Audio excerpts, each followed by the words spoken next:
Welcome है आप सभी का क्लास 12 अप्लाइड मैथ्स के मोस्ट इम्पोर्टेंट की वीडियो सीरीज में। ये वाली वीडियो हमारी 12th नंबर की वीडियो है जिसमें हम आपको फाइनेंशियल मैथ्स के मोस्ट इम्पोर्टेंट क्वेश्चन करवाने जा रहे हैं। ये 2024 एग्जाम के लिए वेरी वेरी वेरी इंपॉर्टेंट है। फाइनेंशियल मैथ्स का वन शॉट वीडियो और पीवाईक्यू अपनी जगह पे है, यानी कि उनको देखना बिल्कुल बिल्कुल 100% डेफिनेटली जरूरी है। उन वीडियो के अलावा जो रिमेनिंग इंपॉर्टेंट रह गया है वो मैं आपको आज की वीडियो में करवाने जा रहा हूँ। ठीक है भाई। तो फाइनेंशियल मैथ्स में अगर आपको 15 में से 15 नंबर चाहिए, फाइनेंशियल मैथ्स आपका 15 नंबर का है और आसान भी है, तो इसमें अगर आपको 15 में से 15 नंबर चाहिए तो 3 वीडियो को देखना बहुत जरूरी है। तीसरी अभी आप देख रहे हैं, पहले की 2 आपने ऑलरेडी शायद देखी हुई है, नहीं देखी हुई तो जाके देख लेना, लिंक डिस्क्रिप्शन में आपको मिल जाएगा। ठीक है भाई। तो जैसा कि मैंने आपको बताया कि ये हमारा 12th वीडियो है, तो ये सभी की सभी 11 वीडियोस मैं आपको करवा चुका हूँ। चैप्टर वाइज हम चल रहे हैं। 1 2 चैप्टर ये है, 3 ये है, 4 ये रहा, 5 नंबर, 6 नंबर, 7 के 2 हैं, है ना। इसके अंदर एप्लीकेशन वाला था, 7 के 2 हैं, 8 9 अपना, ये 10 इन्फ्रेंशियल 11 और ये यहाँ पे 12 नंबर वाला आप वीडियो देख रहे हैं। तो सभी की सभी वीडियोस के इंपॉर्टेंट क्वेश्चन आप डेफिनेटली देखिएगा। एग्जाम में क्वेश्चन इन्हीं वीडियो में से आने हैं, लिख के देता हूँ मैं आपको 100%। ठीक है भाई। आगे बढ़ जाए। देखो क्वेश्चन पहला ये है। ठीक है, पहला क्वेश्चन ये वाला है और इस वाले क्वेश्चन में आप देखिए, ठीक है ना, आपको ऐसी पेमेंट ऑफ सीक्वेंस, है ना, यानी कि एक सीक्वेंस है जिसके अंदर आप पेमेंट कर रहे हैं, तो उन पेमेंट का आपको वैल्यू बताना है और कंडीशंस के हिसाब से 6 मंथ है, तो परपेचुटी का क्वेश्चन है, कंटिन्यू फॉरएवर है। ठीक है, कंटिन्यू फॉरएवर है, परपेचुटी का क्वेश्चन है।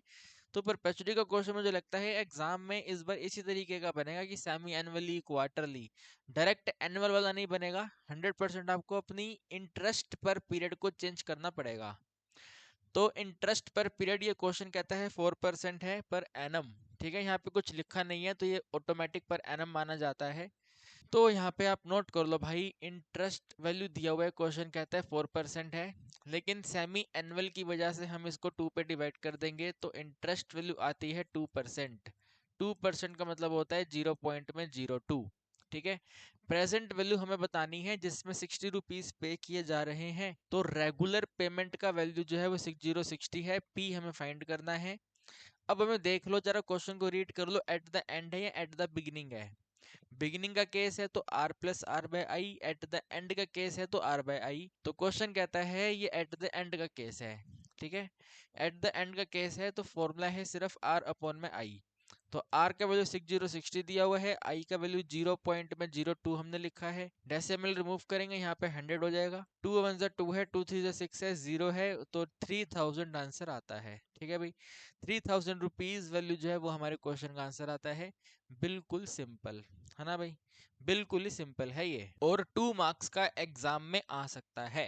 ठीक है भाई, 2 मार्क्स का क्वेश्चन ये एग्जाम में आ सकता है। आगे बढ़ेंगे, ये वाला देखेंगे। ठीक है ना, इसमें आपको रेट फाइंड करना है ना। फाइंड द रेट, कौन से रेट पे परपेचुटी का प्रेजेंट वैल्यू जो है वो 20,000 हो जाएगा, जिसमें आप 450 रुपीज पे कर रहे हैं एट द एंड के केस में। एट द एंड का केस है और एट द एंड के साथ भी ये भी 6 मंथ वाला केस है, तो सेमी एनुअल वाला केस है। ठीक है, सेमी एनुअल वाला केस है, तो आप यहाँ पे जो लिखा है ना इन्होंने कि एट वट रेट, तो वट रेट का मतलब है ये पर एनम वाला रेट पूछ रहे हैं आपसे। ठीक है ना, ये ऑटोमेटिक अंडरस्टूड है कि आपको पर एनम वाला इंटरेस्ट बताना है। तो जैसे हमने इस वाले क्वेश्चन में पर एनम वाले इंटरेस्ट को डिवाइड करा था 2 से, तो उसके लिए हम मान लेते हैं कि जो पर एनम वाला इंटरेस्ट है वो के निकल के आएगा। ठीक है भाई, जो पर एनम वाला इंटरेस्ट है वो के निकल के आएगा, तो लेट रेट ऑफ इंटरेस्ट, ठीक है जी, रेट ऑफ इंटरेस्ट कितना है उसको हम मान रहे हैं वो सिंपल सा के है। फिर हमें क्वेश्चन में इंटरेस्ट पर पीरियड चाहिए होगा, तो उसको के को, यानी कि जो के वाला इंटरेस्ट पर एनम है उसको हम डिवाइड कर देंगे 2 से, due to semi annual condition. ठीक है भाई, सेमी एनुअल कंडीशन की वजह से हम इसको 2 के टेबल पे डिवाइड कर देंगे। Then what is the present value, तो क्वेश्चन कहता है 20,000 आज की डेट का वैल्यू है। ठीक है, 20,000 आज की डेट का वैल्यू है।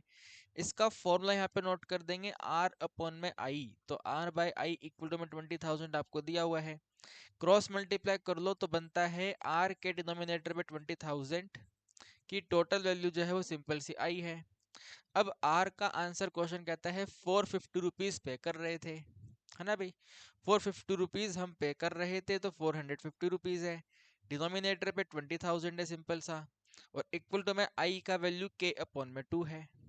ठीक है ना भाई, आई का वैल्यू के बाय 2 है, बिल्कुल सिंपल। तो यहाँ पे देखो अब आप, ये 0 0 कैंसिल होता है, 5 के टेबल पे कट होता है, तो 5 इंटू में 9 है, 5 इंटू में 4 है, 0 0 सेम है। फिर यहाँ पे 2 1 जा 2 है, 2 2 जा 4 है, 0 और 0 है, तो हमारा आंसर आता है 9/200 जो है ये हमारे के का आंसर है। ठीक है भाई, 9/200। जो 9/200 है ये फ्रैक्शन है, आप इसको परसेंटेज में कन्वर्ट कर लो मल्टीप्लाई 100 करके, तो 9/200 मल्टीप्लाई में 100 करेंगे तो के का आंसर आता है 9/2। ठीक है, 9/2%, यानी कि आप कह सकते हैं जी 4.5% पर एनम। ठीक है ना भाई, रेट ऑफ इंटरेस्ट कितना है, 4.5% पर एनम है। ठीक है, तो this is the very important question. Rate बताने वाला क्वेश्चन आज तक एग्जाम में नहीं आया, मुझे लगता है कि इस बार डेफिनेटली आना चाहिए। ठीक है, वेरी वेरी इंपॉर्टेंट है, इसलिए हमने आपको करवाया। ओके, नाउ इसके बाद आप ये देखें, ठीक है ना, एट द बिगिनिंग का केस है ये वाला। तो बिगिनिंग का केस आज से 1 साल पहले वाले आया था आपके सुपर सीनियर्स के पेपर में, बिगिनिंग वाला केस आया था, उसके बाद सीनियर्स में रिपीट नहीं हुआ, तो पॉसिबिलिटी है आपके पेपर में रिपीट हो जाए। ठीक है, तो बिगिनिंग का केस है, और बिगिनिंग के केस में ये सिंपल एनुअल वाला केस है, तो आई को ज्यादा चेंज नहीं करना पड़ेगा, सिंपल सोल्व हो जाएगा। तो आप नोट करेंगे, हमें प्रेजेंट वैल्यू पता करनी है। प्रेजेंट वैल्यू आर के एडिशन में आर अपन में आई होता है, तो प्रेजेंट वैल्यू इक्वल टू में आर, क्वेश्चन कहता है 2500 रुपीज है। ठीक है, 2500 रुपीज है, फिर से 2500 रुपीज है, डिवाइड करना है 3% से, 3% यानी कि 0.03 से। तो P वैल्यू बनती है अपने पास में 2500 के एडिशन में 2500, इसके 2 जीरो और यहाँ पे ऐसे आ जाएंगे, और डिनोमिनेटर में 3 है। अब 2500 से 2,50,000 हो गया है ये, तो 2,50,000 को 3 पे डिवाइड करना होगा। कंप्लीट कैंसिल नहीं होता है, कंप्लीट आपको इसको मतलब डेसिमल के 2 डिजिट तक इसको डिवाइड कर दो। ठीक है, टू डिजिट तक आप इसको डिवाइड कर दो 8 के टेबल पे, नहीं 8 नहीं 3 के टेबल पे। ठीक है, 3 के टेबल पे, तो 3 इंटू में 8 जो है 24 है, माइनस करते हैं तो 1 है, यहाँ पे डाउन कर लेंगे 0 है, 3 3 ज़ा विल बी द 9 है, माइनस करेंगे 1 है, डाउन कर लेंगे 0 है, फिर से 3 3 ज़ा 9 है, माइनस करेंगे 1 है, फिर ये वाला यहाँ पे 0 है, फिर ये 3 इंटू 3 विल बी 9 है, माइनस करेंगे 1 है, और ये वाला वैल्यू जो है 0 है, फिर से 3 इंटू 3 9 है, माइनस करेंगे 1 है, पॉइंट लगाएंगे यहाँ पे 0 है, और फिर 3 पे जाएगा, बल्कि यहाँ पे 3 3 3 3 ही आता रहेगा। ठीक है, तो 8 के बाद में 4 टाइम्स 3.33 आंसर आता है।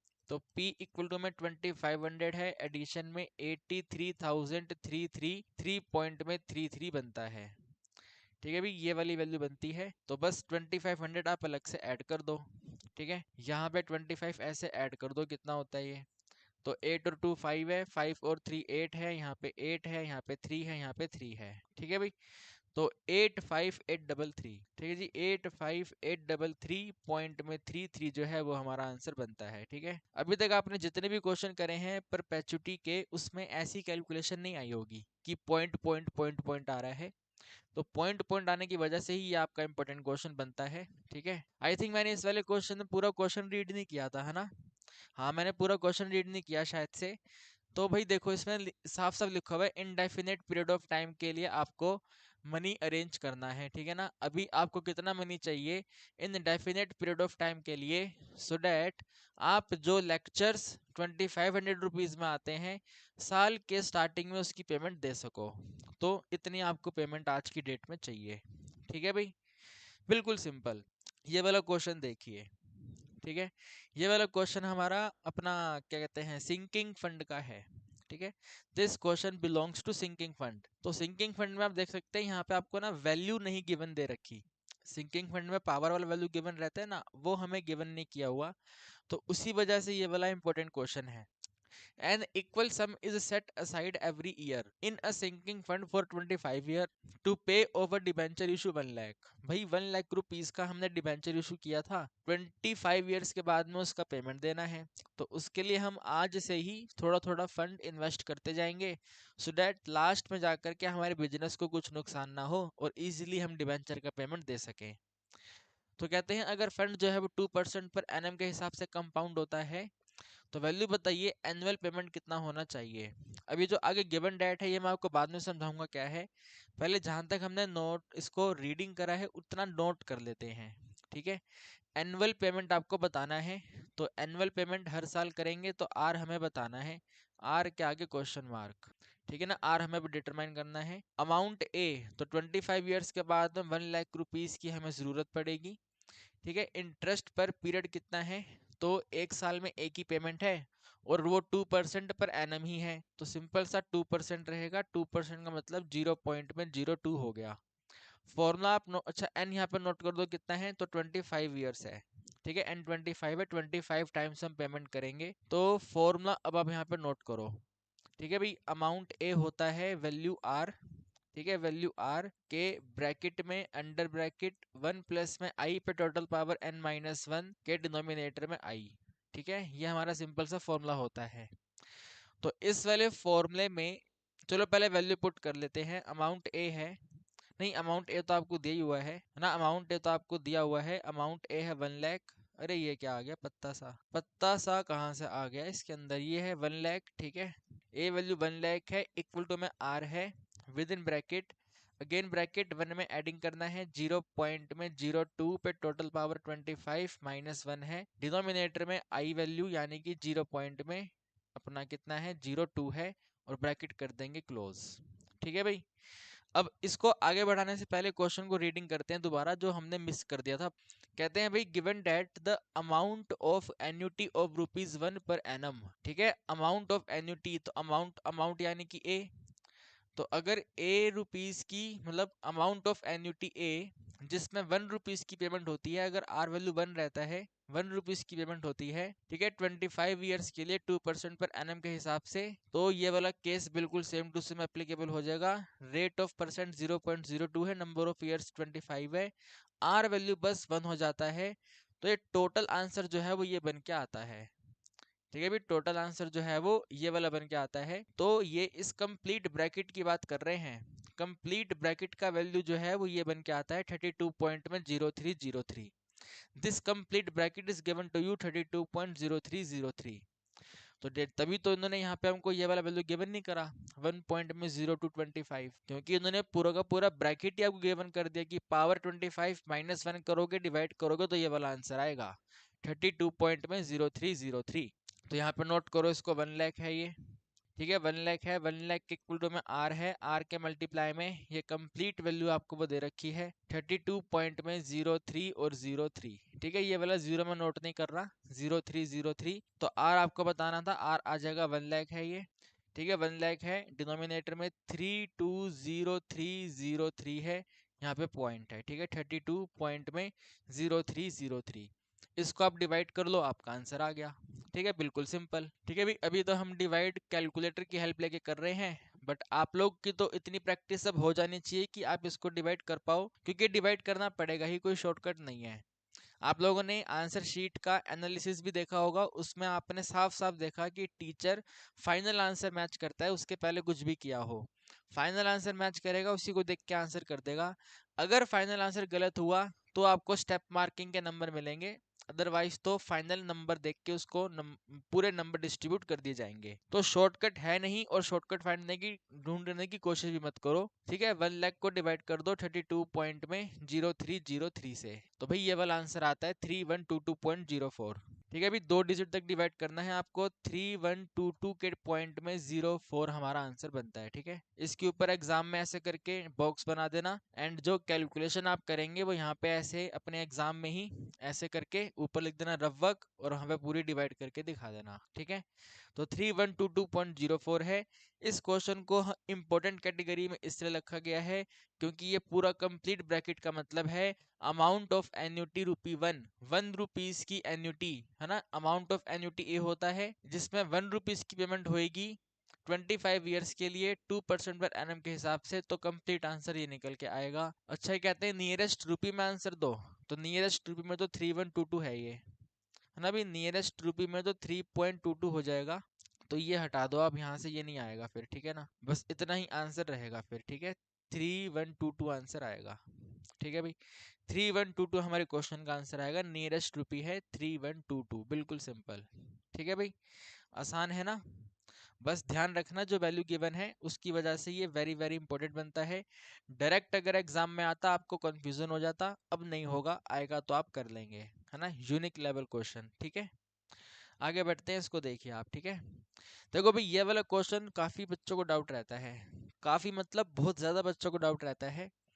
डाउट इसमें ये आता है कि सर इसमें ये बिगिनिंग का केस दिया हुआ है, बिगिनिंग का केस है ना, ये वाला इसके अंदर बिगिनिंग का केस दिया हुआ है कि भाई जो पेमेंट है वो बिगिनिंग में होती है ना, 10 साल की जो पेमेंट हो रही है वो साल के स्टार्टिंग में हो रही है, तो इससे कैसे डील किया जाए। तो देखो भाई ये जो क्वेश्चन है बिगिनिंग का केस है, तो सिंकिंग फंड की बिगिनिंग का केस है।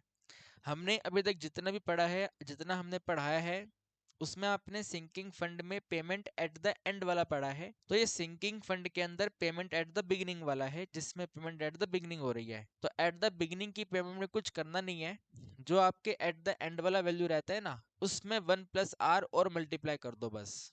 ठीक है, उसमें 1+r और मल्टीप्लाई कर दो, यानी कि आप यहाँ पे छोटा सा लिख लो। ठीक है, यहाँ पर छोटा सा आप मेंशन कर लो, आपने पढ़ा हुआ है। ठीक है, सिंकिंग फंड के अंदर जो अमाउंट ए है ये रहता है आर के ब्रैकेट में, अंडर ब्रैकेट 1+ में आई पे पावर n-1 के डिनोमिनेटर में आई। ठीक है, इसको आप 1+i से और मल्टीप्लाई कर दो, ये वाला आपका एट द बिगिनिंग का फॉर्मूला हो जाएगा। सिंपल सी बात है। ठीक है, बस जस्ट 1+i और मल्टीप्लाई करना है, स्केल फिनिश, इतना सिंपल सी बात है बस। आइए इसको अब क्वेश्चन को कर लेते हैं। ठीक है, तो मिस्टर एक्स प्लान करते हैं, अब प्लान करते हैं अमाउंट को सेव करने के लिए, हायर एजुकेशन के लिए अपने बेटे के लिए। 10 ईयर्स के बाद में इनको अमाउंट की ज़रूरत पड़ने वाली है। He expect the cost of study is 1 lakh. तो क्या कहते हैं, 10 ईयर्स के बाद में 1 लाख की नीड पड़ेगी, तो यहाँ पे नोट कर दो अमाउंट ए जो है 1 लाख है। ठीक है भी, अमाउंट ए 1 लाख है और नंबर यहाँ पे सिंपल सा 10 है। ठीक है, how much should be he save at the beginning, तो बिगिनिंग का केस है, ये वाला फॉर्मूला यूज करेंगे। To accumulate this amount at the end of 10 year, तो एन तो मैंने लिख दिया 10 है। रेट ऑफ परसेंटेज है 12% पर एनम। ठीक है ना, 12% पर एनम। तो अबे ये क्या हो गया, इरेज ही हो गया पूरा। ठीक है, यहाँ पे लिखो भाई आई का जो आंसर है वो अपना 12% है। ठीक है भाई, 12% है, यानी कि 0.12 है। ठीक है भाई, 0.12 है।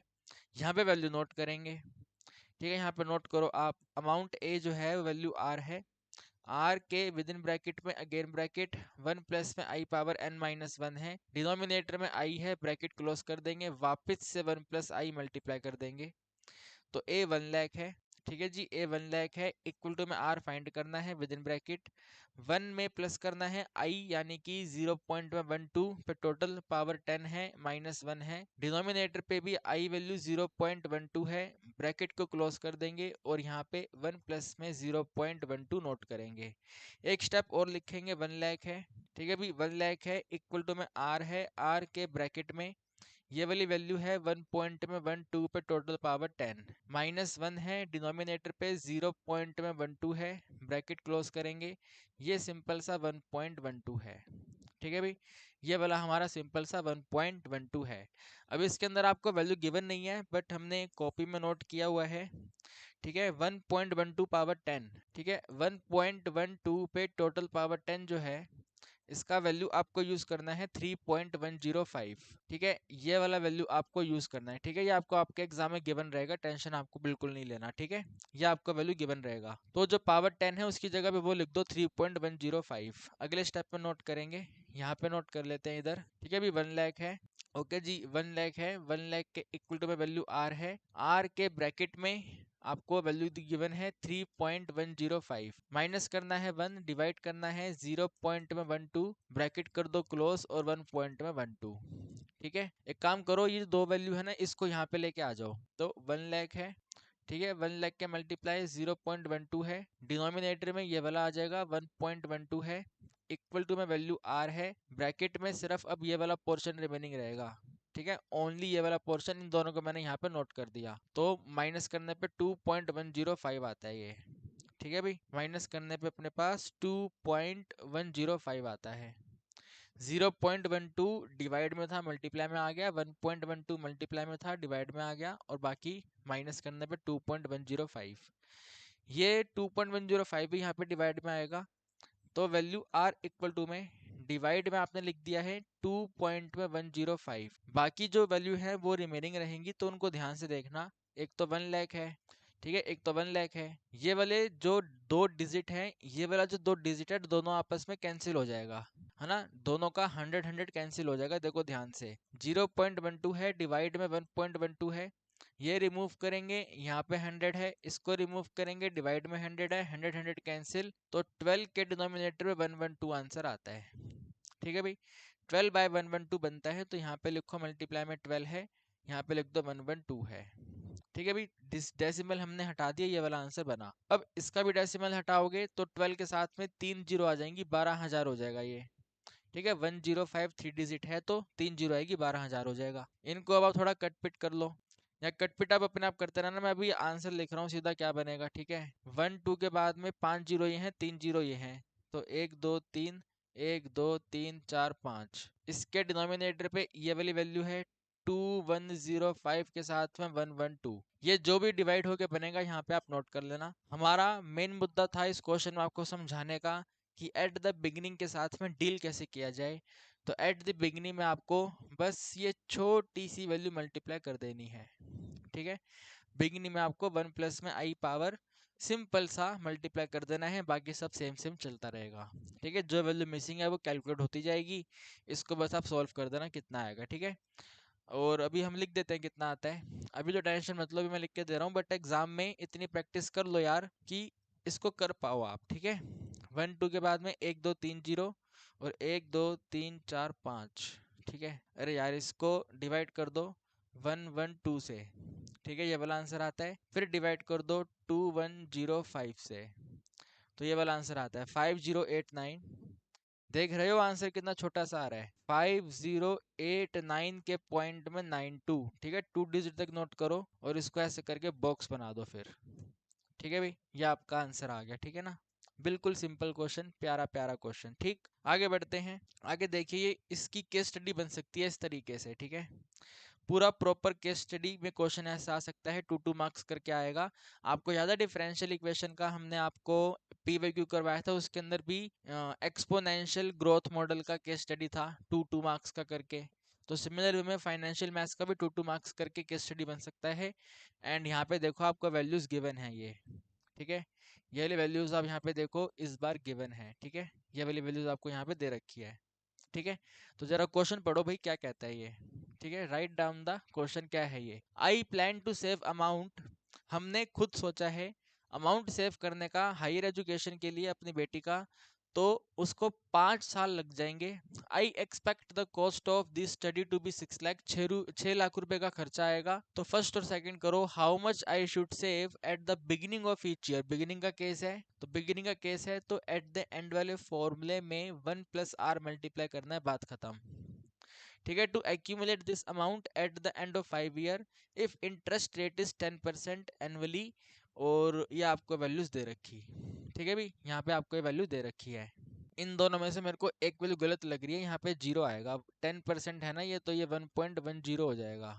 ठीक है, दिस इज 1.10। ठीक, चलिए आइए करते हैं इसका फर्स्ट पार्ट। ठीक है, फर्स्ट पार्ट में आप यहाँ पे नोट करेंगे भाई कि हमें टोटल अमाउंट की ज़रूरत है 6 लाख। ठीक है ना, हमें अमाउंट की नीड है 6 लाख, कितने साल बाद, तो क्वेश्चन कहता है 5 साल बाद, तो एन वैल्यू 5 है। ठीक है, इंटरेस्ट कितना है, तो भाई इंटरेस्ट है 10%, तो 10% का मतलब होता है 0.1। ठीक है भाई, 10% का मतलब है 0.1। आगे जीरो भी आता है लेकिन उसको लिखने की नीड नहीं है, 0.10 से कैलकुलेशन बिना मतलब का इंक्रीज होगा, तो 0.1 काफ़ी है। ठीक है, फॉर्मूला नोट करेंगे भाई, अमाउंट ए का फॉर्मूला है वैल्यू आर के ब्रैकेट पे 1 प्लस में आई पे पावर n-1 है। ठीक है, इसके डिनोमिनेटर में सिंपल सिंपल सी वैल्यू आई है, और साथ में 1 प्लस में आई मल्टीप्लाई करना है। ठीक है भाई, अब मैं कहता हूँ कि यहीं पे ना आप आर का वैल्यू फाइंड कर लो, क्या बनता है, वैल्यू सब्सिट्यूट बाद में करना। वैल्यू आर बनेगा आपके पास, ये वाला ए है तो ये ए आएगा, ए के साथ ये वाला आई है तो ए आई आएगा, डिनोमिनेटर में ये वाला वैल्यू बनेगा, ठीक है। 1 प्लस में आई पे पावर n माइनस वन, एक तो ये वाला आएगा, और साथ में ये भी आएगा 1 प्लस आई, तो यहाँ पे लिख देते हैं 1 प्लस में आई, ठीक है। तो यहाँ पे अब आप भाई वैल्यू पुट कर दो, ठीक है। यहाँ पर वैल्यू सब्स्टिट्यूट करो, बिल्कुल ध्यान से, केयरफुल, ठीक है। लिखेंगे इसको हम, वैल्यू आर है, वैल्यू आर इक्वल टू में ए वैल्यू 6 लाख है, ठीक है भाई। ए वैल्यू 6 लाख है, मल्टीप्लाई करना है आई यानी कि 0.1 है, डिनोमिनेटर पे 1 प्लस आई करना है, तो 1 प्लस में 0.1 करना है विद इन ब्रैकेट 1, ठीक है। यहाँ पे ऐसे लिखेंगे 1 प्लस में 0.1 पे टोटल पावर n, n यानी कि टोटल पावर 5 माइनस करना है 1 और ब्रैकेट क्लोज, ठीक है भाई। एक स्टेप और आगे सॉल्व करेंगे, और सॉल्व करते करते इनको मल्टीप्लाई भी कर लो, तो 0.1 का 1 डिजिट एक जीरो कम कर देगा, तो 60,000 हो जाएगा। तो वैल्यू आर बनता है 60,000, ठीक है भाई। 60,000 के डिनोमिनेटर पे ये वाली 1.1 आती है, तो 1.1 के ब्रैकेट में भी आता है 1.1 पे टोटल पावर 5 माइनस 1, ऐसे करके आता है ये वैल्यू, ठीक है। अब देखो क्वेश्चन थोड़ा चंट है, क्वेश्चन ने यहाँ पे आपको वैल्यू 6 गिवन करी है, आपको वैल्यू 5 की नीड है ना। क्वेश्चन ने आपको वैल्यू 6 गिवन करा है, आपको वैल्यू 5 का नीड है। जैसे इस वाले क्वेश्चन में हमने यहाँ पे पावर 10 का नीड था, पावर 10 गिवन था, लेकिन यहाँ पे आपको पावर 5 चाहिए और पावर 6 गिवन है। तो घबराना नहीं है आपको, इनको मल्टीप्लाई कर दो, सेम सेम टर्म है ना ये, तो इनको आपस ब्रैकेट में मल्टीप्लाई कर दो, ब्रैकेट मल्टीप्लाई करोगे तो पावर 6 में कन्वर्ट हो जाएगा, ठीक है। तो यहाँ पे आप नोट करोगे वैल्यू आर जो है वो 60,000 है, 60,000 के डिनोमिनेटर में मल्टीप्लाई करेंगे तो 1.1 पे पावर 6 है, और फिर ये आगे भी मल्टीप्लाई होगा तो माइनस में 1.1 आएगा, ठीक है। माइनस में 1.1 आएगा, तो जो पावर 6 है वो ये है 1.772, तो आर का आंसर 60,000 है।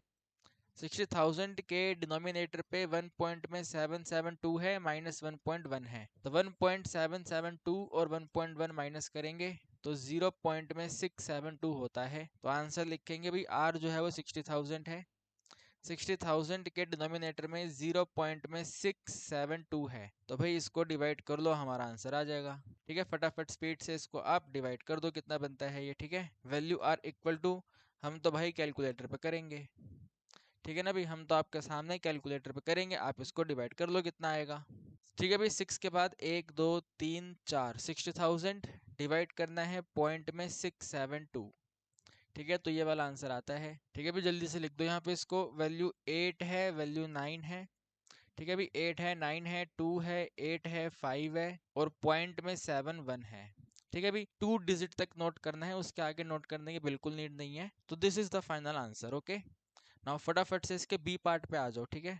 इसको थोड़ा सा ऐसे कर दो उस तरफ को, और come to its B part, ठीक है भी। ध्यान से देखना, जब इसका बी पार्ट करेंगे तो कहते हैं if the interest is 6% per annum compounded annually then what amount I save at the beginning of each year, और साथ में इन वैल्यूज का यूज करो। यानी कि कहानी लगभग लगभग सेम है, बस रेट चेंज हुआ है। जो रेट यहाँ पे 10% था वो रेट यहाँ पे 6% हो गया है, और कोई चेंज नहीं है। तो फॉर्मूला बिल्कुल सेम काम करेगा, बस आई चेंज हो जाएगा, ठीक है। सेकंड पार्ट पे आप नोट कर दो, ए तो बिल्कुल सेम 6 लाख ही है, ठीक है भाई। ए 6 लाख ही है, बस आई वैल्यू चेंज हो गया है, 6% है, 6% का मतलब 0 पॉइंट में 06 है ये, और नंबर बिल्कुल सेम है, नंबर आपका 5 ईयर रहेगा, ठीक है। देखो अब यहाँ पे हमने फॉर्मूला नोट किया हुआ है ना, तो बार बार इन फॉर्मूले को यहाँ पे नोट नहीं करना, डायरेक्ट हम ये वाला फॉर्मूला नोट करेंगे, ठीक है। हमें आर बताना है, तो आर क्या बनेगा, आर बनेगा भाई ए इंटू आई है, डिनोमिनेटर पे अंडर ब्रैकेट पे 1 प्लस में आई है, फिर ब्रैकेट में आना है 1 प्लस में आई पे पावर n माइनस 1, ठीक है भाई। इस तरीके से हम डायरेक्ट इसको अब सॉल्व करेंगे।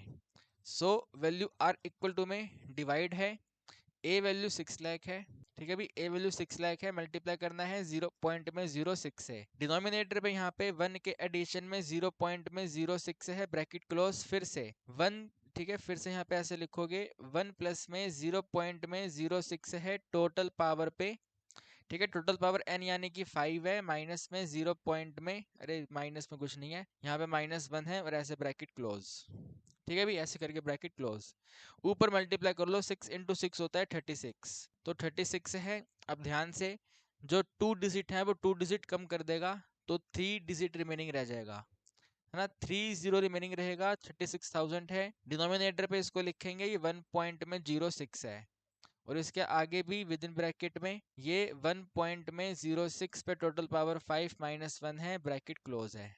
ठीक है भाई। अगेन आपको यहाँ पे पावर 6 गिवन है, तो इसका मतलब है हमें इसको मल्टीप्लाई करना पड़ेगा। जैसे यहाँ पे करा था मल्टीप्लाई, वैसे वहाँ मल्टीप्लाई करना पड़ेगा। तो आगे आप इसको लिखेंगे भाई, वैल्यू आर जो है वो 60,000 है। ठीक है, 60,000 है। डिनोमिनेटर पे 1 पॉइंट में 06 पे टोटल पावर 6 माइनस में 1 पॉइंट में 06 है। ठीक है भाई, दोनों टर्म से मल्टीप्लाई करना है अपने को। तो 1.06 पावर 6 और minus 1.06। Okay, now value note करो भाई। वैल्यू आर इक्वल टू में 60,000, 60,000 के डिनोमिनेटर में, अरे 60 क्यों है भाई, क्या करवा रहे हो यार, इट इज 36 यार। यहाँ पे 36 है भाई, 60 थोड़ी है, 36 है ये वाला। ठीक है, 36,000 है और यहाँ पर भी 36,000 ही है। 1.06 ये दे रखा, 1.419 है, माइनस में 1 पॉइंट में 06 है। ठीक है, तो 1 पॉइंट में 419 है और 1 पॉइंट में 06 है, माइनस करना है। तो वैल्यू 9 है, यहाँ पे 5 है, 3 है, 0 है, तो 0.359। तो आंसर आर बनता है 36,000। ठीक है, 36,000 के डिनोमिनेटर में 0 पॉइंट में 3, 5 और 9। ठीक है भाई, काश कि यहाँ पे ये वैल्यू 6 हो जाता, 36 हो जाता, तो हम इसको 10 1 मतलब क्या लिखते, 1 लाख करके लिख देते, आंसर खत्म हो जाता। लेकिन कोई बात नहीं, अभी ऐसे है तो लगभग लगभग 1 लाख के आसपास ही आंसर आएगा। ठीक है, 36,000 को डिवाइड कर दीजिए आप 0.359 से। ठीक है, तो 1000278। तो भाई आंसर बनता है अपने पास में 100,278 पॉइंट। 2 डेसिमल लेने हैं जो 5 और 5 आते हैं, तो ये आपका आंसर है। ठीक है भाई, ये हमारे क्वेश्चन का आंसर आता है। ठीक है भाई, अब आप में से कई सारे बच्चे सोचते हैं कि सर इसको राउंड ऑफ कर दिया जाए, राउंड ऑफ करके 36 कर दिया जाए, 36 करके 1 लाख आंसर आएगा। तो आपका आंसर ना आंसर की से मैच नहीं करेगा यार। ठीक है, अगर आपको ऐसे ही करना है तो इस तरीके को अप्रोक्सीमेट करना कहते हैं, अप्रोक्सीमेशन। तो अप्रोक्सीमेशन से आपका ये वाला आंसर तो आएगा नहीं। तो हो सकता है कि आपके जो एग्जामिनर हैं वो आपको नंबर ना दें, क्योंकि एग्जैक्ट आंसर आपको चाहिए। Full and final exact answer क्या है, तो full and final exact answer ये है 100,278.55। तो ध्यान से बिल्कुल कहानियां करनी यार, अपनी मर्जी से मस्तियां नहीं करनी है। ठीक है, डिवाइड करना है, करना है, करना है, there is no shortcut at all, कोई शॉर्टकट नहीं है, करना ही पड़ेगा आपको यार डिवाइड, और आपको ही करना पड़ेगा यार, 100% आपको ही करना पड़ेगा। बुरा मत मानेगा कि हम यहाँ पे कैलकुलेटर पे लिख के इसको छोड़ दे रहे हैं। ठीक है, मैं कर सकता हूँ, मैं पढ़ चुका हूँ, आप पढ़ रहे हैं, आपको सीबीएसई से नंबर लेके आने हैं, तो भाई मेहनत तो करनी पड़ेगी ना यार। और शॉर्टकट नहीं है इसका, ढूंढने की कोशिश भी मत करना, नहीं चलेगा वो शॉर्टकट। यहाँ पे पूरा डिवाइड करना पड़ेगा तो तभी आंसर आएगा, वरना कुछ ना कुछ डिजिट मिच मैच होएगी तो फिर गड़बड़ हो जाएगी यार, है ना। तो एग्जाम में गड़बड़ नहीं करनी है हमें, 15 के 15 नंबर लेके आने हैं।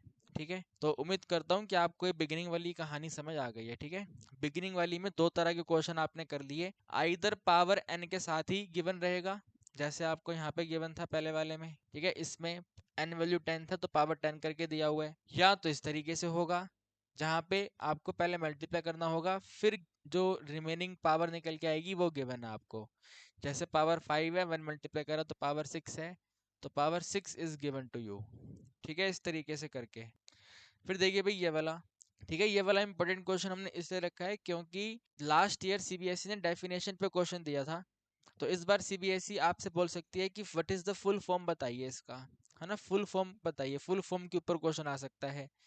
तो फुल फॉर्म ध्यान रखना है आपको, ईएमआई का इक्वेटेड मंथली इंस्टॉलमेंट होता है। ठीक है, equated monthly installment, option A. Equal monthly नहीं होता है, इक्वेटेड मंथली होता है। ठीक है, फिर इसके बाद देखिए अब ये वाला नंबर आता है।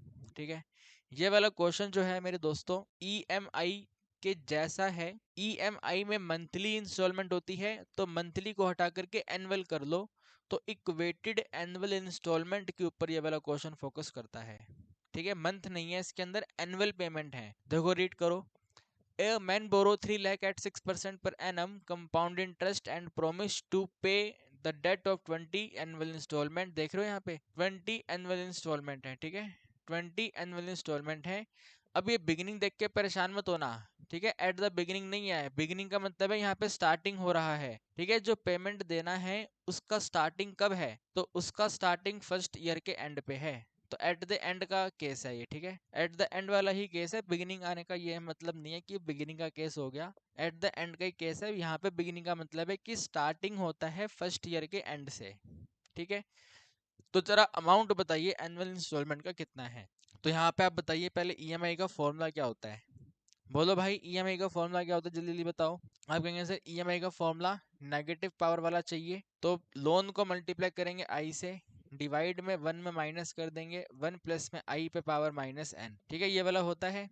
तो इसी में आपको इसको एनुअल में कन्वर्ट करके क्वेश्चन को सोल्व करना है।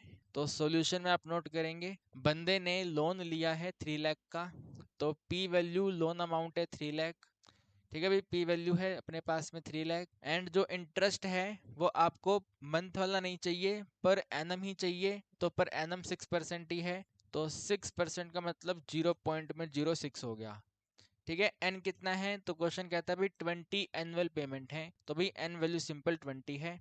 यहाँ पे मल्टीप्लाई 12 नहीं करेंगे क्योंकि मंथली पेमेंट नहीं है, एनुअल का केस है, एनुअल के हिसाब से सोल्व कर देंगे, तो एन 20 ही रहेगा। अब यहाँ पे लिखेंगे हम एनुअल इंस्टॉलमेंट, ठीक है भाई, यहाँ पे आप प्रॉपर मेंशन करो भाई एनुअल इंस्टॉलमेंट क्या है, ठीक है ना भाई, एनुअल इंस्टॉलमेंट, ठीक है, INSTALL। तो इंस्टॉलमेंट क्या है, तो एनुअल इंस्टॉलमेंट, यहाँ से ईएमआई हटा दो आप, ठीक है, ये ईएमआई यहाँ से हटा दो और ये वाला फॉर्मूला सेम लिख दो यहाँ पे, ठीक है, ये आपका एनुअल इंस्टॉलमेंट है। वैल्यू नोट करो क्या है भाई, what is the P here, तो पी अपना 3 लाख है, ठीक है जी, पी जो है वो हमारा 3 लाख है, इसको मल्टीप्लाई कर दो, ठीक है भाई, 3 लाख को मल्टीप्लाई कर दो, आई वैल्यू जो कि 0.06 है, डिवाइड कर दो 1 minus with in bracket 1 plus में 0.06 पे टोटल पावर माइनस में 20, तो 3 6 18 होता है, ठीक है, 3 6 18 है, 2 जीरो कम हो जाएगी तो 18,000 है, डिनोमिनेटर 1 माइनस में अंडर ब्रैकेट 1.06 पे पावर माइनस 20 है, तो आगे आपके पास आंसर आता है 18,000 है, ठीक है, 18,000 के डिनोमिनेटर 1 माइनस में ये वाली वैल्यू दे रखी है आपको 0.31 और 2, तो बनता है भाई 18,000 के डिनोमिनेटर में 10 में से 2 माइनस करेंगे 8 है, 9 में से 1 विल बी ओनली 8, 9 में से 3 विल बी 6, तो 0.688, ठीक है भाई। अब इसको डिवाइड कर लो, आपका आंसर आ जाएगा, 6 है ऊपर 8 है, तो 3 नंबर 3 की लाइन में कुछ आसपास आंसर बनेगा, ठीक है भाई, 3 की लाइन का कोई आसपास आंसर बनेगा, प्रॉपर तो अभी मैं लिख देता हूँ कितना आएगा ये, बट एग्जाम में भाई कर लेना यार, ठीक है ना, पॉइंट में 688, ठीक है, तो ये वाला आंसर, ओहो 26,000 आ रहा है, 3 नहीं आ रहा, ठीक है, कितना बना 26,162.79, ठीक है, 2 डिजिट तक नोट करना है, तो 26,162.79, बॉक्स जरूर बना के आना भाई, बॉक्स 100% बना के आना है, ठीक है, तो बिल्कुल सिंपल सिंपल सिंपल सिंपल है, ईएमआई के जैसा दिखाई देता है लेकिन ईएमआई नहीं है, ठीक है भाई, तो हमने इसको सोल्व कर दिया, ओके। फिर देखो भाई ये वाली वीडियो देखने का ना मैं आपको सजेशन देता हूँ, 12.3 एक्सरसाइज का नंबर 2 वीडियो आपको देखना है, 12.3 ईएमआई के ऊपर है, तो ईएमआई का नंबर 2 वीडियो आपको जाके देखना है। इस वीडियो के अंदर आपका एमोटाइजेशन वाला मैंने करवाया हुआ है, ठीक है, काफी सारे बच्चों को डाउट है एमोटाइजेशन का, तो भाई एमोटाइजेशन आप इस वाली वीडियो से जाकर के देख लो, जानदार शानदार आपको बढ़िया से समझ आ जाएगा, ठीक है ना। लोन को एमोटाइज करने के 4 डिफरेंट फॉर्मूलाज तो वो इस वीडियो के अंदर आपको देखने को मिलेंगे, जाकर के देखो समझो, 1.5 घंटे का वीडियो है ये वाला, तो अगर इस वीडियो को मैं इसी इंपॉर्टेंट वीडियो में ऐड करूं तो ये 1.5 घंटा इंक्रीज हो जाएगा, तो इसको कोई बेनिफिट नहीं है। आप इस वाली वीडियो को जा करके देखिए, यही वाली वीडियो है, ये थंबनेल है, इसको देख लेना, ठीक है, 12.3 का नंबर 2 वीडियो है, तो इसमें आपका एमोटाइजेशन वाला कहानी पूरा सोल्व हो जाएगा, कोई दिक्कत नहीं आएगी आपको, तो इसको जाके देख लो, ठीक है भाई। देखो वैसे तो एमोटाइजेशन इस साल नहीं आना चाहिए, है ना, सीबीएसई इतनी भी गधी नहीं है कि अगर एक कंसेप्ट पिछले साल के मेन पेपर में था तो वो अगले साल के मेन पेपर में आएगा, ऐसा होता है जो पिछले साल के कंपार्टमेंट पेपर में था वो इस साल के मेन पेपर में आ सकता है, लेकिन जो पिछले साल के मेन पेपर में था वो इस साल के मेन पेपर में नहीं आएगा, तो एमोटाइजेशन के आने के चांसेस बहुत कम है, लेकिन स्टिल आपको आना चाहिए, तो जाकर के ये वाला वीडियो कर लो, ठीक है भाई, ओके। फिर देखो एक ये वाला क्वेश्चन आता है हमारे सामने, ठीक है ना, बहुत ही जबरदस्त क्वेश्चन है, very very very important question है, इसमें बच्चे घबरा जाते हैं शेयर्स का नाम देख के, उनको लगता है कि ये वाला क्वेश्चन शेयर्स का है। नहीं, ये शेयर्स का नहीं है, सिंपल रिटर्न कैलकुलेशन का है, आपको रिटर्न बनानी है। तो कहते हैं 100 रुपीज का शेयर जो है, ठीक है, 100 रुपीज का शेयर जो है वो कंपनी 95 रुपीज में सेल कर रही है। ठीक है, कंपनी जो है, मान लेते हैं यहाँ पे कंपनी ए है, ठीक है, कंपनी ए है, कंपनी ए ने बोला पब्लिक को कि भाई देखो वैसे तो हमारा जो शेयर है वो 100 रुपीज का है, ठीक है ना, 100 रुपीज का शेयर है, लेकिन हम अभी इसको 95 रुपीज में बेच रहे हैं, तो अगर आपको परचेस करना है तो आप परचेस कर लो। एंड आप सब तो अकाउंटिंग के बच्चे हैं, आपको मालूम है कि ये जो 100 रुपीज का शेयर ये बोल रहे हैं, इसका मतलब ये फेस वैल्यू है, ठीक है ना, ये शेयर का फेस वैल्यू है। और कंपनी अपने शेयर को डिस्काउंट पे इशू कर रही है ना, कंपनी अपने शेयर को डिस्काउंट पे इशू कर रही है 95 रुपीज में। और कहती है कंपनी अगर डिविडेंड पे करती है 19% का, कंपनी ने 19% का डिविडेंड पे करा, तो you know very very well जो डिविडेंड अमाउंट बनेगा, ठीक है ना, अगर यहाँ पे आप डिविडेंड अमाउंट कैलकुलेट करेंगे तो वो तो भाई फेस वैल्यू पे कैलकुलेट होगा। तो 19% ऑफ कर दो फेस वैल्यू को 19%, तो 19 डिवाइड बाय 100 आप कर दो, फेस वैल्यू यहाँ पे 100 ही है, तो यानी कि 19 रुपीज का आपको डिविडेंड मिलेगा, ठीक है ना, 19 रुपीज का डिविडेंड मिलेगा। तो आपको बताना है कि रेट ऑफ रिटर्न कितना है, what is the rate of return, बताइए what is the rate of return, यानी कि अगर अगर इस ट्रांजैक्शन में कुछ प्रॉफिट हुआ है तो उस प्रॉफिट का परसेंटेज कितना है ये बता दो। तो देखो भाई, प्रॉफिट का परसेंटेज तक जाने से पहले आप यहाँ पे नोट करो प्रॉफिट बनेगा कैसे। तो प्रॉफिट तब बनेगा जब आप शेयर परचेस करोगे, और अगर आप शेयर परचेस करोगे तो आपको वो 95 रुपीज में मिलेगा, 100 रुपीज में नहीं मिलेगा। आपको अपनी जेब से 95 रुपीज की पेमेंट देनी पड़ेगी, तो 95 रुपीज की आपको कॉस्ट आएगा, ठीक है ना, कॉस्ट कितना आएगा आपको, 95 रुपीज आएगा, 95 रुपीज आपको देना पड़ेगा। 95 रुपीज दे के आपने शेयर परचेस कर लिया। अब शेयर परचेस करने के 1 साल बाद कंपनी आपको डिविडेंड पे करेगी, तो कितना पे करेगी, 19 रुपीज का करेगी। तो डिविडेंड यानी कि जो प्रॉफिट होगा आपको, ठीक है ना, प्रॉफिट 1 साल बाद में होगा एज ए डिविडेंड, ठीक है ना, कंपनी आपके अकाउंट में डिविडेंड क्रेडिट कर देगी, कितना क्रेडिट करेगी, 19 रुपीज क्रेडिट करेगी। तो रेट ऑफ रिटर्न क्या होता है, प्रॉफिट बाय कॉस्ट इंटू 100, है ना भाई। रेट ऑफ रिटर्न क्या होता है, रेट ऑफ रिटर्न होता है जितना प्रॉफिट है वो डिवाइड में जो कॉस्ट है वो 95 और मल्टीप्लाई 100 कर दो। तो 19 वन जा 19 है, 19 फाइव जा है, 5 वन जा है, 5 टू जा है, 0 है, तो भाई 20% का प्रॉफिट आपको हुआ है, ठीक है भाई, 20% का रेट ऑफ रिटर्न है, 20%, यानी कि ऑप्शन नंबर बी आता है ये वाला, ठीक है भाई, ऑप्शन नंबर बी आता है। तो ये इसकी कहानी है, ठीक है, 95 रुपीज में हमने शेयर को परचेस किया है और कंपनी ने 19% का डिविडेंड दिया है, तो डिविडेंड की कैलकुलेशन फेस वैल्यू पे होगी। तो 100 रुपीज फेस वैल्यू है, तो 19 रुपीज का ही आपके पास डिविडेंड है, तो यही आपके पास प्रॉफिट है, सिंपल एकदम। अब सीबीएसई को अगर ये क्वेश्चन थोड़ा सा टफ करना है तो सीबीएसई बोलेगा कि आपने इस शेयर को 110 रुपए में सेल कर दिया, कम, ठीक है, क्वेश्चन बोलेगा आपने जो शेयर परचेस किया था आपने इसको 110 रुपीज में सेल कर दिया, तो आपको कंपनी ने डिविडेंड दिया 19 रुपीज का, और आपने सेल करा 110 रुपीज का, तो 110 में से 95 माइनस कर देना, ठीक है, 110 में से 95 माइनस कर देना, वो आपको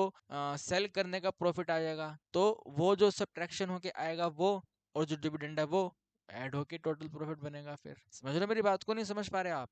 क्वेश्चन ने आपको बोला कि अगर इस बंदे ने 110 रुपीज में शेयर्स को सेल कर दिया, आगे किसी को दे दिया, तो 95 में खरीदा था और 110 रुपीज में आगे सेल कर दिया, तो एक वो भी प्रॉफिट है। उस वाले प्रॉफिट के साथ में डिविडेंड 19 रुपीज का है, तो वो दोनों ऐड हो जाएंगे अब केस में, ठीक है, दोनों वैल्यू ऐड हो जाएगी, फिर हम रेट ऑफ रिटर्न कैलकुलेट करेंगे। तो थोड़ा ध्यान से करना, ठीक है, अगर ये क्वेश्चन आता है तो ऐसे हो जाएगा, अगर अगर आपको प्राइस का भी एप्रिसिएशन मिलता है तो वो फिर वो अलग से हो जाएगा, ठीक है, आपने तो बेच दिया उसको, तो बेचने से भी हमने प्रॉफिट कमाया है, उसको भी यहाँ पे नोट कर लेंगे, ठीक है भाई।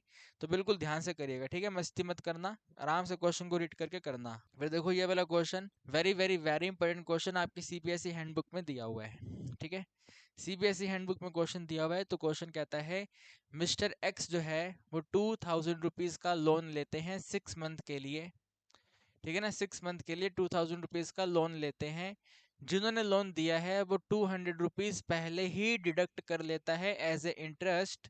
तो जरा बताइए इफेक्टिव रेट कितना है जो लेंडर ने चार्ज किया है। ठीक है, तो इफेक्टिव रेट कितना है, तो इफेक्टिव रेट आर ई का फॉर्मूला होता है 1 में r के डिनोमिनेटर पे m पे टोटल पावर m -1 × 100। यहाँ अगर आपको मैंने पहले n लिखवाया है तो पावर n कर लो यहाँ पे, ठीक है, divide by n power n into -1 × 100। ये वाला फॉर्मूला आपको यहाँ पे अप्लाई करना है। लेकिन इसमें जो r बाय n है ना वो यहाँ पे डायरेक्ट बन के आएगा। डायरेक्ट कैसे बन के आएगा उसको आप समझना। ठीक है, 2000 रुपए का आपने लोन लिया है। ठीक है, 2000 रुपए का आपने लोन लिया। जिस बंदे ने लोन दिया उसने बोला कि भाई पहले 200 रुपये जमा कर दो इंटरेस्ट के। ठीक है, 200 रुपये जमा कर दो इंटरेस्ट के। तो जिसने लोन लिया है एक्स ने लोन लिया है ना, तो एक्स को मिले होंगे 1800 रुपये। ठीक है भाई, एक्स को कितने मिले होंगे, 1800 रुपये मिले होंगे। तो हमें ये क्वेश्चन एक्स के पॉइंट ऑफ व्यू से करना है कि भाई अगर x के पॉइंट ऑफ व्यू से देखा जाए तो x ने कितना इंटरेस्ट दिया है, कितने अमाउंट पे दिया है। तो x ने 200 रुपीज का इंटरेस्ट दिया है, लेकिन वो इसने 1800 रुपये पे दिया है ना। जो फाइनल अमाउंट इसके हाथ में आ रहा है उसी वाले अमाउंट पे तो इंटरेस्ट कैलकुलेट करेगा। जो अमाउंट इस पे आया ही नहीं है, 2000 तो इस पे आए नहीं बिल्कुल भी, है ना। लेने 2000 डेफिनेटली गया था, लेकिन 2000 तो मिले ही नहीं इसको। मिले कितने इसको, 1800 रुपये। तो रियलिटी में इसको कितना मिला है, 1800। तो इस बंदे ने, एक्स बंदे ने 1800 रुपये पे 200 रुपये का इंटरेस्ट पे किया है। तो जो r बाय एन है ना वो इस पर्टिकुलर क्वेश्चन में डायरेक्ट निकाला जाता है कि जो r बाय एन का वैल्यू है, ठीक है, जो r बाय एन का वैल्यू है वो सिंपल सिंपल 200 अपॉन में 1800 बनेगा। ठीक है भाई, 200/1800 बनेगा। तो 200/1800 को आप सॉल्व करोगे तो 1/9 आ जाएगा ये वाला। ठीक है भाई, 1/9 आपके पास में ये वाली वैल्यू आएगी। तो यहाँ पे आप नोट करेंगे जो आर ई है, ठीक है, जो आर ई है वो बनेगा 1 में ये डायरेक्ट वैल्यू आपके पास आई है निकल के 1/9। तो 1/9 पे अब एन कितना है, तो 6 मंथ। अगर इंटरवल 6 मंथ का है तो पूरे साल में कितना हो गया, 2 हो गया, है ना। 2 2 के पेयर बनेंगे 6 6 महीने के, तो पावर 2 और -1। अब इसे आप सॉल्व कर दो, आंसर आ जाएगा। ठीक है भाई, ये हमें सॉल्व करना है और आंसर आ जाएगा। जल्दी से सॉल्व करेंगे। ठीक है, इफेक्टिव रेट इक्वल टू में इसको आप नोट करेंगे 10/9 है।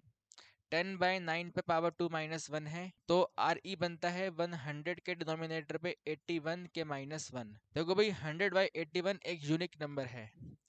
100/81 एक यूनिक नंबर है। यूनिक नंबर इस तरीके से है कि इसकी डिवीजन होती है 1 पॉइंट में 2 3 4 5 6। ठीक है, 1 पॉइंट में 2 3 4 5 6 लगातार काउंटिंग आती है 1 पॉइंट में 2 3 4 5 6, और -1 करना है वो हम कर देंगे। तो आर ई इक्वल टू में 0 पॉइंट में 2 3 4 5 6। ठीक है, ये आपका फ्रैक्शन वैल्यू है, डेसिमल वैल्यू है। 100 से मल्टीप्लाई करोगे तो 2 डिजिट आगे आ जाओगे। तो भाई 23.456% आंसर आता है। ठीक है, ये वाला क्वेश्चन आपका एमसीक्यू में आएगा। जैसे लास्ट ईयर के क्वेश्चन में वो लास्ट वाला पीवाईक्यू आपने देखा होगा जहाँ पे मैंने आपको इतनी खतरनाक वाली मल्टीप्लाई करके दिखाई थी पूरी। याद है, आपने पीवाईक्यू देखा है फाइनेंशियल मैथ्स का? देख लो मेरे भाई, यार मस्ती मत करो यार मेरे दोस्तों। 3 वीडियो 1 शॉट पीवाईक्यू और ये वाली इंपॉर्टेंट क्वेश्चन सबसे ज्यादा इंपॉर्टेंट है। इनमें से direct same to same question paper में आने हैं यार। क्या कर रहे हैं आप मेरे भाई? इस वीडियो को खत्म करने के बाद तुरंत जाओ, वहां पे मैंने आपको एक क्वेश्चन करवाया था इफेक्टिव रेट का, 10% और 8% की पूरी बड़ी बड़ी कैलकुलेशन। शॉर्टकट कोई नहीं है यार उनका, कैलकुलेशन करनी पड़ेगी। अगर वैल्यू गिवन है बहुत बढ़िया बात है, नहीं गिवन है तो कैलकुलेट करना पड़ेगा। ये वाला आप ध्यान रखना, स्पेशल नंबर है ये। 100/81 स्पेशल नंबर है। सिर्फ सिंपल गिनती आती है 1 2 3 4 5 6। ठीक है, देखो दिखाता हूँ मैं आपको, कैलकुलेटर पे दिखा देता हूँ। ठीक है, इसको तो आपको डिवाइड भी नहीं करना है अपने एग्जाम में, ध्यान रखना है बस। ठीक है, तो 100 के डिनोमिनेटर में 81। ठीक है, देखो 1 2 3 4 5 6। ठीक है, 1 2 3 4 5 6, आगे 7 9 आता है तो मैंने बोल दिया ही नहीं है, बस 1 2 3 4 5 6। ठीक है, 1 2 3 4 5 6, तो 1 पॉइंट में 2 3 4 5 6, सिंपल एकदम। ठीक है, ध्यान रखना भाई ये वाला। ठीक है, इसका इंपॉर्टेंट कंसेप्ट यही है कि जो ये ब्रैकेट में जो ये जो आर बाय एन रहता है ना, ये आर बाय एन को डायरेक्ट सोल्व किया जाता है। 200 रुपीज का इंटरेस्ट पे किया है, कितने अमाउंट पे किया गया है। तो x के पॉइंट ऑफ व्यू से 1800 रुपये पर पे किया गया है, तो 200 अपॉन में 1800। ठीक है भाई, 200 अपॉन में 1800 करेंगे तो आपका आंसर आ जाएगा। ठीक है, तो आंसर आया है 23 पॉइंट में 456। फिर देखो भाई, एक ये क्वेश्चन काफ़ी डाउट आ रहा है बच्चों का। ठीक है ना, मैंने देखा था हमारे टेलीग्राम ग्रुप में बच्चों के डाउट आ रहे हैं कि डेप्रिसिएशन का रेट कैलकुलेट करने के लिए हम अकाउंट्स में पढ़ते हैं, है ना, क्या पढ़ते हैं हम अकाउंट्स में पढ़ते हैं कि रेट ऑफ डेप्रिसिएशन तो टोटल एसेट पे कैलकुलेट किया जाएगा। मेरे दोस्तों, आपने अकाउंट में रेट ऑफ डेप्रिसिएशन कैलकुलेट नहीं करा है। आपके अकाउंट्स में रेट ऑफ डेप्रिसिएशन आपको हमेशा गिवन रहता था। याद करो, अपने माइंड पे थोड़ा फोकस करो। आपने क्लास 11th में डेप्रिसिएशन पढ़ा है, वहाँ पे रेट ऑफ परसेंट आपको गिवन रहता था कि 10% पर एनम से लीनियर मेथड और we can say straight line method apply करते हुए डेप्रिसिएशन अकाउंट्स बनाओ। वहाँ पे रेट आपको गिवन रहता था, आप वहाँ पे रेट कैलकुलेट नहीं करते थे। अगर रेट आपको कैलकुलेट करना है तो डिवाइड में टोटल डेप्रिसिएशन आएगा, AD by TD, annual depreciation by total depreciation. Book में लिखा हुआ है, मैं अपनी मर्जी से कुछ नहीं कहता। ठीक है, हमारा काम है जो बुक में लिखा है उसको सही तरीके से आपको डिलीवर करना। तो बुक में लिखा हुआ है AD बाय TD। और अगर एक क्वेश्चन पेपर में आता है CBSE क्वेश्चन को गलत करता है तो टेंशन मत लेना आप, मैं खड़ा हूँ आपके साथ, CBSE से नंबर आपको दिलवा के रहूंगा। लास्ट ईयर भी दिलवाए थे आपने, वो आंसर शीट जो देखी है उसको हमने नंबर दिलवाए हैं, नंबर इंक्रीज हुए हैं, प्रूफ करा है हमने आपके सामने। तो टेंशन मत लेना, जो चीज मैंने आपको पढ़ाई है उसके लिए नंबर नहीं कटने दूंगा, इस बात का आपको मैं प्रॉमिस देता हूँ। बट आप गलती मत करके आना। ठीक है, फॉर्मूला रहेगा AD बाय TD इंटू 100। ठीक है, annual depreciation by total depreciation into 100।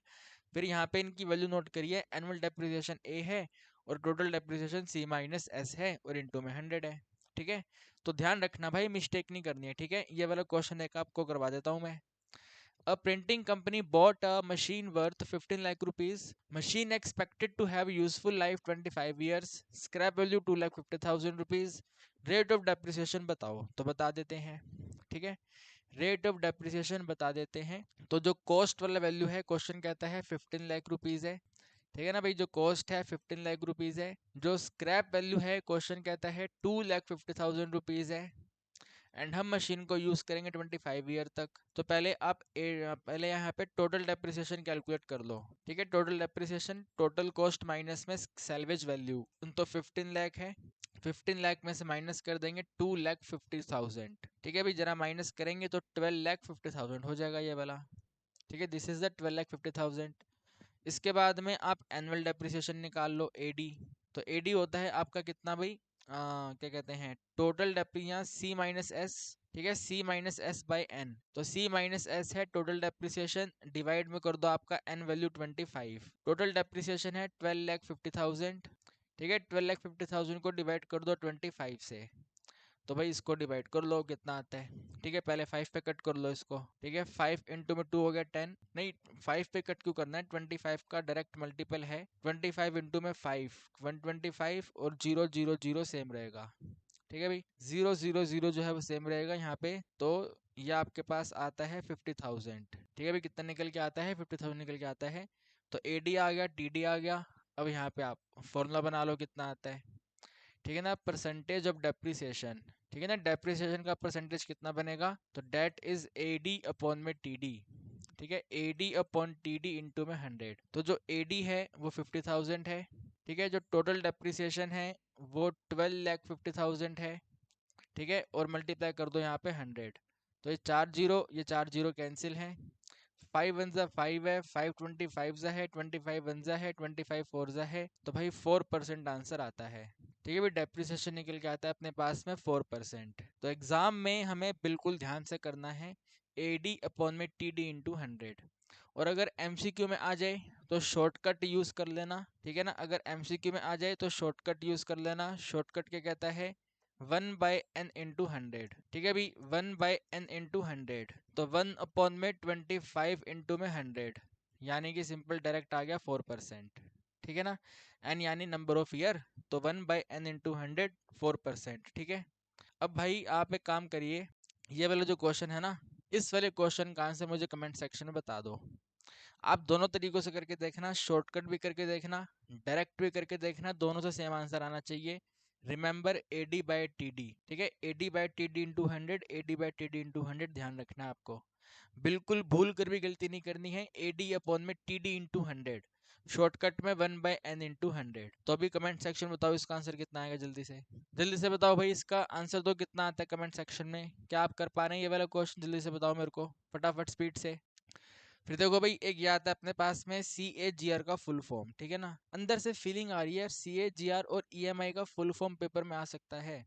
तो CAGR compound annual growth rate, ठीक है, कंपाउंड एनुअल ग्रोथ रेट कहाँ पे है? कंपाउंड, ये रहा, ठीक है, कंपाउंड एनुअल ग्रोथ रेट, ठीक है ना, कंपाउंड एनुअल ग्रोथ रेट, ठीक है भाई, answer is compound annual growth और रेट, ठीक है।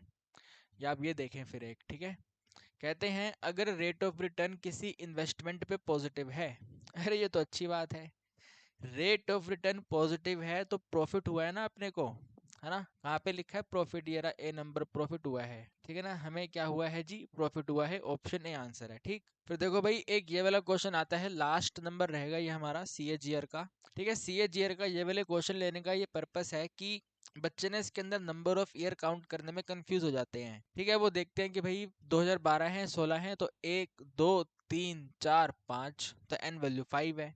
ऐसे नहीं करना है। CAGR में जिस ईयर से स्टार्ट होता है, जिस ईयर पे जाके स्टॉप होता है, तो स्टार्टिंग वाले ईयर और एंडिंग वाले ईयर में कितनी बार इंक्रीमेंट हुआ वो देखना है। और दूसरी लैंग्वेज में आप ईयर को माइनस कर दो, 16 में से 12 माइनस कर दो तो 4 आएगा, यानी कि 4 बार इंक्रीमेंट हुआ है इसके अंदर।